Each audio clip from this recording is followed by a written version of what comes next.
शुरू।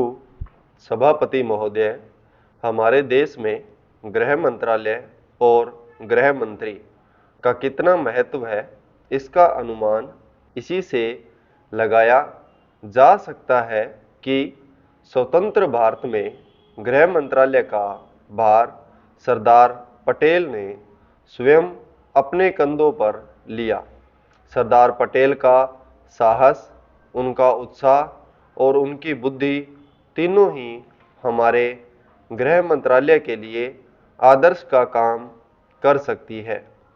परंतु दुर्भाग्य से सरदार के पश्चात इन तीनों बातों में कुछ कमी आती हुई दिखाई देती है। उदाहरण के लिए एक ही बात मैं कहना चाहता हूँ। 1962 में जब हमारे देश पर चीन का हमला हुआ तो 14 नवंबर 1962 को हम सब ने इसी सदन में खड़े होकर एक प्रस्ताव पास किया था, जिसके शब्द थे, भारत की भूमि जब तक हम शत्रु से स्वतंत्र नहीं करा लेते, तब तक हमारा यह संघर्ष बराबर जारी रहेगा, भले ही वह कितना ही लंबा क्यों न हो। लेकिन कुछ दिन बाद आगे चलकर हमने राष्ट्रीय एकता सप्ताह या दिवस मनाना शुरू किया, तो हमने उस प्रतिज्ञा को कुछ दूसरे शब्दों में बदल दिया। उस प्रतिज्ञा के शब्द थे, मैं अपने देशवासियों के संकल्प को दोहराता हूँ कि मैं अपने देश की स्वतंत्रता तथा एकता की रक्षा करूँगा, चाहे इसके लिए कितना ही कड़ा और लंबा संघर्ष क्यों न करना पड़े। मैं राष्ट्रीय एकता और बल के लिए तन मन से काम करने की शपथ लेता हूँ। लेकिन इस बार राष्ट्रीय एकता सप्ताह के सिलसिले में एक छोटा सा प्रकाशन भारत सरकार की ओर से प्रकाशित हुआ है। इस प्रकाशन में स्वयं इन्होंने लिखा कि 1962 में चीन द्वारा आक्रमण के बाद शपथ की भाषा में थोड़ा परिवर्तन कर दिया गया है और जो शब्द बदल दिए गए हैं उनको भी मैं सदन की जानकारी के लिए सुनाना चाहता हूँ। मैं प्रतिज्ञा करता हूँ कि मैं कभी हिंसा का प्रयोग नहीं करूँगा और मेरा विश्वास है कि धर्म, भाषा, प्रांत संबंधी तथा अन्य सभी राजनीतिक और आर्थिक विवादों का शांतिपूर्वक और संवैधानिक तरीकों द्वारा हल किया जाना चाहिए। अब मैं आपके माध्यम से जानना चाहता हूं कि 1962 में संसद में जो निर्णय किया था, क्या भारत सरकार अपने उस निर्णय से हट रही है? अगर सरकार अपने निर्णय से हट रही है तो यह जो सरकारी प्रकाशन आया है, जिसके द्वारा 1962 की शपथ में परिवर्तन किया गया है, इसका आधार क्या है?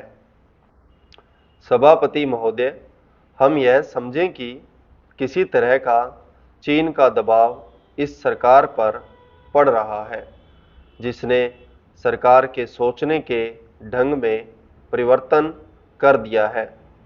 मैं गृह मंत्री से विशेष रूप से यह कहना चाहता हूं कि सरदार पटेल जिस जगह बैठे थे, आज आप उसी जगह पर बैठे हुए हैं और राष्ट्र की आंतरिक सुरक्षा का भार आपके कंधों पर है।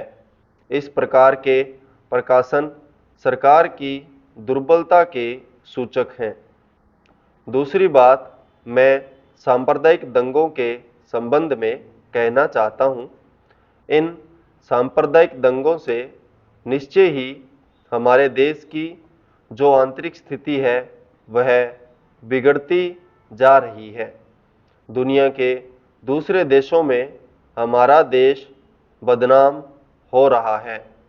सबसे पहले मैं गृह मंत्री महोदय से कहना चाहता हूं कि अब जितने सांप्रदायिक दंगे हमारे देश में स्वतंत्रता के बाद हुए, गृह मंत्रालय इस बात की जानकारी ले कि इनका प्रारंभ कहाँ से होता है और कौन उनको प्रारंभ करता है।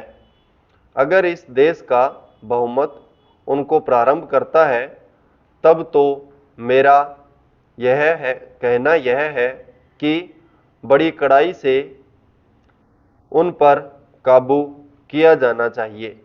लेकिन अगर दूसरे लोगों की तरफ से प्रारंभ होता है तो मैं समझता हूं कि उनके अंदर इतनी हिम्मत नहीं है।